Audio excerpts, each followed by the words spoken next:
Yeah Shivachandra గారు వారు అన్నట్లుగా చారిత్రకంగా చూస్తే మనం ఇప్పటివరకు మాట్లాడుకున్నాం అండ్ రియాలిటీస్ కనుక చూస్తే అట్లా ఉంది. సో ఎంఐఎం పార్టీ విషయానికి వస్తే అక్కడ బాగా బలంగా ఉన్న పార్టీ, అధికార దాహం మాత్రమే తీర్చుకునే పార్టీ అన్నారు. సో నిజంగా మరి భారతీయ జనతా పార్టీ ఏం చేయాలనుకుంటోంది, ఎటువంటి విజన్తో ముందుకెళ్లాలనుకుంటోంది, అంటే నిజంగానే సాధిస్తుందా భారతీయ జనతా పార్టీ హైదరాబాద్ని భవిష్యత్తులో? ఖచ్చితంగా భారతీయ జనతా పార్టీ ఎట్టి పరిస్థితుల్లో హైదరాబాద్ స్థానాన్ని వదిలే ప్రసక్తి లేదు. ఓకే, సూర్యుడు ఏదైతే సూర్యుడు ఉన్నంత వరకు, చంద్రుడు ఉన్నంత వరకు కూడా భారతీయ జనతా పార్టీ మజ్లిస్ బచావ్ తహరీకాత్ మీద పోటీ చేస్తూనే ఉంటుంది. ఆడ ఒక్క కార్యకర్త, మీకు ఒక విషయం చెప్తాను, రైన్ బజార్ డబిల్పుర అనే ఒక డివిజన్ ఉందండి. ఓకే, అందులో కేవలం హిందువుల ఓట్లు 3,000 ఓట్లు 4,000 ఓట్లు ఉంటాయి. అక్కడ కూడా 45,000 ఓట్లు మైనారిటీలకు సంబంధించినవి ఉంటాయి. అక్కడ కూడా భారతీయ జనతా పార్టీ పోటీ చేసింది. సంతోష్ నగర్లో కూడా కేవలం 8,000 ఓట్లు ఉంటాయి, 40,000 ఓట్లు మైనారిటీలు ఉంటాయి. అక్కడ కూడా భారతీయ జనతా పార్టీ పోటీ చేసింది. పాత బస్తీలో ఎన్ని మజ్లిస్ పార్టీకి సంబంధించిన ఎంపీ కార్పొరేటర్ సీట్లు ఉన్నారో అక్కడ కూడా భారతీయ జనతా పార్టీ ప్రతి ఒక్క మున్సిపల్ కార్పొరేషన్ ఎలక్షన్లలో ప్రతి ఒక్క భారతీయ జనతా పార్టీ కార్యకర్తలు పోటీ చేయడం జరిగింది. వారిని వదిలిపెట్టే ప్రసక్తే లేదు. మా కార్యాచరణ ఖచ్చితంగా ఉంటుంది, వారిని ఓటమిన చెప్తాము. ఇందాక ఒక విషయము వీరేందర్ యాదవ్ అన్న గారు ఒక విషయం చెప్పడం జరిగింది. మున్సిపల్ సౌత్ జోన్కి సంబంధించిన మున్సిపల్ శాఖ అధికారులు మొత్తం అవినీతిలో కూరుకుపోయినారు. కేవలం అది సౌత్ జోన్ మున్సిపల్ ఆఫీస్ కాదు, అది ఒక ఎంఐఎం పార్టీ ఆఫీసు.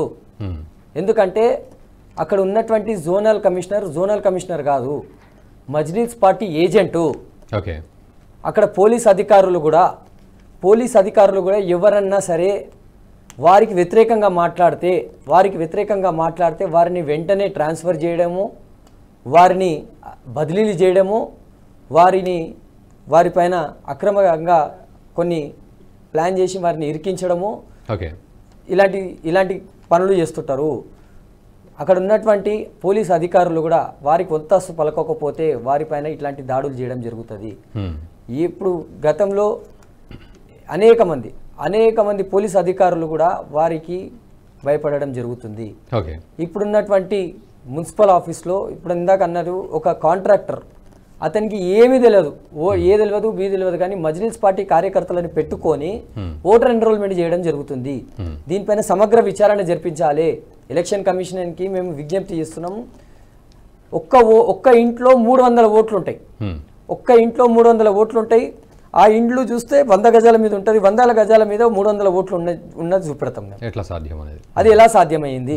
అందులో ఉండాలి వ్యక్తులన్నీ ఉండాలి, ఇండ్లన్నీ ఉండాలి. ఇల్లు ఉండదు 100 గజాలు, కానీ ఉంటుంది 300 ఓట్లు. అంటే ఇక్కడ అవినీతి అనేది, ఇక్కడ ఏదైతే అక్రమాలు అనేటివి ఇక్కడ ఖచ్చితంగా కనబడుతున్నాయి. దీన్ని భారతీయ జనతా పార్టీ ఇప్పుడు ఏదైతే కొన్ని సంస్కరణలు తీసుకొస్తున్నారో, మేము భారతీయ జనతా పార్టీ నుంచి ఎలక్షన్ కమిషన్ని ఒకటే డిమాండ్ చేస్తాం, ఆధార్ కార్డు లింక్ చేయండి, బయోమెట్రిక్ తీసుకురండి. పాత బస్తీలో ఖచ్చితంగా భారతీయ జనతా పార్టీ ఈ బయోమెట్రిక్ మళ్ళీ ఆధార్ కార్డు లింక్ చేస్తే ఖచ్చితంగా భారతీయ జనతా పార్టీ హైదరాబాద్ స్థానాన్ని గెలవబోతుంది. ఇంకొకటి, ఈ అరాఫత్ అనే వ్యక్తి, అది కేవలం అతను ఒక కార్పొరేటర్ కాదు, ఎమ్మెల్యే కాదు, కానీ ఇలా 100 కోట్లు సంపాదించాడు. కొన్ని 100 కోట్లు సంపాదించి ఈరోజు పార్లమెంట్ అభ్యర్థి పైన దాడి చేయడానికే వచ్చాడు. ఒక మహిళ పైన దాడి చేస్తే ఎలక్షన్ కమిషన్ ఎక్కడున్నది? ఓ చిన్న మామూలు కేసులు పెట్టేసేసి చేతులు దులుపుకున్నది. ఇవాళ ప్రభుత్వం కూడా ఎక్కడున్నది? మామూలుగా కేసులు పెట్టేసి ఇంతవరకు అరెస్ట్ చేయలేరు. అతను చేసే అరాచకాలు, దేవాలయాల భూములను వదలడు, స్కూల్ భూములను వదలడు, పాఠశాల భూములను వదలడు, అనేక అక్రమ కేసులు, ఇల్లీగల్ సంబంధించినటువంటి స్లాటర్ హౌస్ను నడిపిస్తున్నారండి ఇప్పటికీ కూడా. ఈ అరాఫత్ అనే వ్యక్తి చేతిలోనే ఈ రోజు యాకత్పుర అనేది నడుస్తుంది. అక్కడ ఎమ్మెల్యే ఉన్నది నామ మాత్రమే. ఈ అరాఫత్ అనే ఒక గుండా అధికారులతో కలిసి, మున్సిపల్ అధికారులతో కలిసి అనేకమైన అక్రమాలు. శివచంద్ర గారు, ఫైనల్గా ఒక కంక్లూజన్ ఇవ్వండి నాకు. ఇన్ని మాట్లాడుతున్నా కూడా మళ్ళీ దేశవ్యాప్తంగా ఆలోచించినప్పుడు బీజేపీకి ఎంఐఎం బీ టీం అనే మాట వినబడుతుంది. సో దీనికి సంబంధించి ఒక కంక్లూజన్ ఇవ్వండి. ఎంఐఎం బి టీం అంటారు కదా, ఎంఐఎంకి బీజేపీ బి టీం అంటారు, బీజేపీకి ఎంఐఎం బి టీం అంటారు. అసలు ఎవరికి ఏ బి టీమో అది ఇంతవరకు కూడా అర్థమవుతలేదు. భారతీయ జనతా పార్టీ ఎక్కడ కూడా మజ్లిస్ పార్టీతోటి పొత్తు పెట్టుకునే సమస్యనే లేదు. ఇవాళ యూపీలో పోటీ చేసిండు. యూపీలో ఎన్ని వచ్చినాయి ఎంఐఎంకి? 2 సీట్లు కూడా రాలేదు. బీహార్లో పోటీ చేశారు, ఒక 5 సీట్లు కూడా రాలేదు. గుజరాత్లో పోయి పోటీ చేసిండు. ఎక్కడైనా బీ టీం అనుకోండి, వాళ్ళని గెలిపించాలని చెప్పి చూస్తుంది భారతీయ జనతా పార్టీ. కానీ భారతీయ జనతా పార్టీ అలాంటి చేయలేదు. వాళ్ళు కూడా బీజేపీని గెలిపించాలని చూస్తారు. కానీ అక్కడ ఎక్కడ బీజేపీ ఓట్ బ్యాంక్ గుంజుకుందా? కేవలం వాళ్ళ పార్టీకి సంబంధించిన మైనారిటీ ఓట్లు గుంజుకున్నారు తప్పితే భారతీయ జనతా పార్టీ ఓట్లు అయితే ఎక్కడ గుంజుకోలేదు కదా. భారతీయ జనతా పార్టీకి బీ టీం ఎలా అవుతుంది? ఈరోజు మళ్ళీ కర్ణాటకలో ఎందుకు పోయి పోటీ చేయలేదు మళ్ళీ ఎంఐఎం పార్టీ? తమిళనాడులో ఎందుకు పోయి పోటీ చేయలేదు ఎంఐఎం పార్టీ? కేరళలో ఎందుకు పోయి పోటీ చేయలేదు? ఇప్పుడు ఉన్నటువంటి పక్క రాష్ట్రమైనట్టు ఆంధ్రప్రదేశ్లో ఎందుకు పోయి పోటీ చేయలేదు? సో ఎవరికి బీ టీం అంటారు? ఎవరికి బీ టీం? యా, వీరేంద్ర గారు ఒక్కసారి మీ కంక్లూజన్ కూడా ఇవ్వండి. సో రాబోయే రోజుల్లో హైదరాబాద్ పార్లమెంట్ స్థానం బీజేపీ ఖచ్చితంగా కైవసం చేసుకుంటుందా? పట్టు వదలని విక్రమార్కుడిలాగా బీజేపీ ఉంటుందా? ఏ విధంగా ఉండబోతోంది? ఒకవేళ గెలిస్తే రూపురేఖలు ఏ విధంగా మారబోతున్నాయి అటు ఓల్డ్ సిటీ వాసులకు సంబంధించి? ఒక కంక్లూజన్ ఇవ్వండి.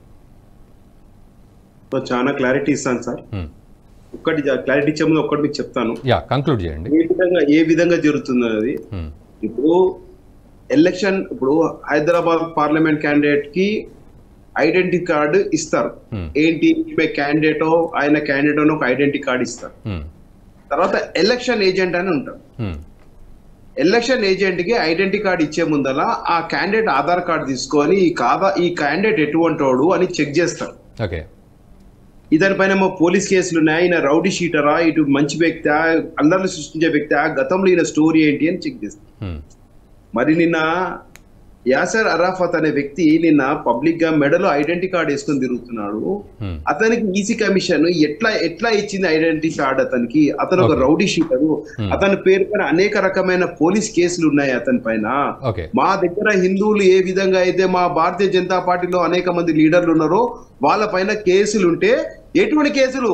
మామూలు ఏదో గుడి దగ్గర ఎవడో రాళ్ళు కొట్టారంటే వాళ్ళపై మాట్లాడటము, లేకపోతే చిన్న చిన్న సంఘటనలు, రోడ్డు ధర్నాలు, ప్రభుత్వంపై వ్యతిరేకం ఇస్తే నినాదాలు ఇచ్చుకుంటూ రోడ్డు పైన ధర్నాలు, రాస్తారోకలు చేసిన వాళ్ళు రౌడీ షీటర్లు. మా దాంట్లో మమ్మల్ని ఈ విధంగా వీళ్ళు మత కల్లోలాలు మా పబ్లిక్ ని బెదిరించి రౌడీ షీటర్లు ఓపెన్ చేసుకున్న వ్యక్తులకి ఏ విధంగా నిన్న ఆయనకి ఇచ్చిన ఐడెంటిటీ కార్డు ఏ విధంగా ఎలక్షన్ ఏజెంట్ కార్డు ఇస్తారు? అది మెయిన్ అండి. చాలా నేను ఆయన వేసుకున్నాడు కాబట్టి సరే రైట్. ఇంకోటి నెక్స్ట్ వచ్చాను కన్నా, గతంలో హైదరాబాద్ పార్లమెంట్ లో పోటీ ఇచ్చిన ఏ విధంగా ఇచ్చాము, ఇప్పుడు 2024లో హైదరాబాద్ పార్లమెంట్ ఎంఐఎం క్యాండిడేట్ ఏ విధంగా కాంగ్రెస్ తో బీఆర్ఎస్ తో ఎంబీటీతో అంటే 4 పార్టీలు కలుపుకొని బీజేపీపై దాడి జరిగి బీజేపీ అంటే ఎంత భయభ్రాంతులు గురయ్యారో మీకు తెలుసు. ఇంతవరకు అసదుద్దీన్ గుడికి పోలేదు, ఇంతవరకు ఒక బ్రాహ్మణులతో ఆయన ఆశీర్వచనం తీసుకోలేదు. ఈసారి ఈ హైదరాబాద్ పార్లమెంట్ లో దేవుడి పైన కప్పిన ఒక కాషాయపు కండువాన్ని తీసుకొని అతనిపై వేయించుకొని ఆశీర్వాదం తీపించుకున్నా అంటే అక్కడ ఎంత ఏ విధంగా భయభ్రాంతులు అయ్యాడు. గతంలో వీళ్ళు అన్నారు హంలో ఎంఐఎం కు గదే కు టైరాతో బి హం జీత్ జాతే అని ఒక నినాదం ఉంది ఎంఐఎం వాళ్ళ దగ్గర. ఈసారి అసదుద్దీన్ ఓవైసీ ఏ విధంగా అందరిని కలుపుకున్నాడు, కాంగ్రెస్ కలుపుకున్నాడు, బీఆర్ఎస్ కలుపుకున్నాడు. మరి అట్లాగే ఎంబీటీ ఏదైతే ఆపోజిట్ పార్టీ హమ్ ఎంఐఎం సార్ లడ్నే వాళ్ళ పార్టీ అని చెప్పిన వాడు వ్యక్తి ఈ రోజు వాళ్ళందరూ ఒకటై ఎంఐఎం బీజేపీని ఓడిద్దామని ఇంత దిగజారిపోయిందంటే ఇక్కడే మేము గెలిచాము భారతీయ జనతా పార్టీ. భవిష్యత్తు గురించి 4 పార్టీలు కలిసి బీజేపీపై పోరాడి బీజేపీతో పోట్లాడి మేము గెలుస్తామంటే అది కూడా ఒక గెలుపాన్ని నేను అంటున్నాను. మళ్ళీ దానిపైన దొంగ ఓట్లు, దాంట్లో రిగ్గింగ్, భవిష్యత్తు గురించి చెప్పండి. మీరు గెలిస్తే ఏ విధంగా రిగ్గింగ్ చేసి ఈ రోజు గెలుస్తామని ధీమాగా చెప్తున్నారు. ఇదంతా ప్రజలు చూస్తున్నారు. కాబట్టి ఇక్కడ నైతికంగా బీజేపీ గెలిచింది, బీజేపీ అభ్యర్థి గెలిచింది. భారతీయ జనతా పార్టీ రానున్న రోజుల్లో వీళ్ళు చేసేదానికి ఇంకా చెక్కు పెట్టి మరి ఏ విధంగా అయితే ఓటర్ లిస్ట్ లో ఏ విధంగా అయితే అనేక తప్పిదాలు చేసుకుంటూ చనిపోయిన ఓటర్లు షిఫ్టెడ్ కావాలని ఉన్న వ్యక్తిని కూడా బతుకున్న వ్యక్తిని కూడా చనిపోయిన వ్యక్తి లాగా సృష్టించిన ఈ జిహెచ్ఎంసీ అఫీషియల్స్, అట్లాగే ఈ ఎలక్షన్ కమిషన్ చేసిన ఈ ఓటర్ ఎన్రోల్మెంట్ చేసిన ఈ కాంట్రాక్టరు, ఈ వీళ్ళందరినీ వదిలిపెట్టేది లేదు. తప్పకుండా పైన మేము మా భారతీయ జనతా పార్టీ నుంచి మా అధిష్టానం కిషన్ రెడ్డి గారు, అట్లాగే మా ఏదైతే భారతీయ జనతా పార్టీ నుంచి మా ప్యానెల్ ఏదైతే ఉందో అందరు సీనియర్ నాయకులు చర్చిస్తున్నారు. తప్పకుండా వీళ్ళ పైన యాక్షన్ తీసుకుంటామని చెప్పి. Thank you very much Veerendra garu and Shivachandra garu. Thank you very much for participating in the discussion అండి. సో ఓవరాల్గా ఇది అక్కడ హైదరాబాద్కి సంబంధించిన పరిస్థితి. సో చారిత్రకంగా తీసుకున్న ఏ విధంగా ఉన్నాయి ఇప్పటివరకు పరిణామాలు అనేది మనం మాట్లాడుకున్నాం. అండ్ పార్టీల పరంగా తీసుకున్న అక్కడ ఏ విధంగా నాయకులు ప్రవర్తిస్తున్నారు, ప్రజల్ని ఏ విధంగా వాళ్ళ గుప్పిట్లో పెట్టుకున్నారు అనేది కూడా మనం మాట్లాడుకున్నాం. సో ఎలక్షన్లు వచ్చిన సమయంలో ఏ విధంగా ప్రజల్ని ఓటు వేసే దానికి కూడా రానివ్వకుండా ఉండే పరిస్థితి, అండ్ మధ్యాహ్నం తర్వాత వీరంతా ఓట్లు వేయడానికి వస్తే ఎలాంటి సిచ్యువేషన్స్ ఉంటాయో రియాలిటీలో ఇవన్నీ కూడా మనం మాట్లాడుకున్నాం. ఏదేమైనప్పటికీ భారతీయ జనతా పార్టీ మాత్రం పట్టువదలని విక్రమార్కుడిలాగా హైదరాబాద్ మీద ఖచ్చితంగా గురిపెట్టింది. అక్కడి ప్రజల మనస్సులు దోచుకొని ఖచ్చితంగా వారిని అభివృద్ధి చెందింపచేయాల్సిన విధంగా ప్రణాళికలు అయితే వేస్తోంది. 2024 లోక్సభ ఎన్నికలకే మనం చూసాం, అటువంటి పరిణామాలు కనబడుతూ ఉన్నాయి. సో రాబోయే రోజుల్లో కూడా మేము ఖచ్చితంగా ఆ సీటు గెలుచుకుంటాం, ప్రజల మనస్సులు గెలుచుకుంటాం, అక్కడ అభివృద్ధి చేసి తీరుతామని భారతీయ జనతా పార్టీ అంటోంది. మరి చూద్దాం రాబోయే రోజుల్లో హైదరాబాద్ స్థానం విషయంలో ఎలాంటి పరిస్థితులు ఉంటాయి పొలిటికల్గా, అండ్ అక్కడ ప్రజల జీవితాల్లో ఎలాంటి వెలుగులు నింపే ప్రయత్నం అటు భారతీయ జనతా పార్టీ చేస్తుంది అనేది. Stay tune. ఈ వీడియో మీకు నచ్చినట్టయితే లైక్ చేయండి, 10 మందికి షేర్ చేయండి. అలాగే కామెంట్ల రూపంలో మీ అభిప్రాయాలను మాతో పంచుకోండి. Nationalist hub group of channels ను సబ్స్క్రైబ్ చేసుకుని తెలుగునాట జాతీయవాద జర్నలిజాన్ని ప్రోత్సహించండి. ఈ వీడియో కింద ఉన్న బెల్ ఐకాన్ పై క్లిక్ చేయడం మర్చిపోవద్దు.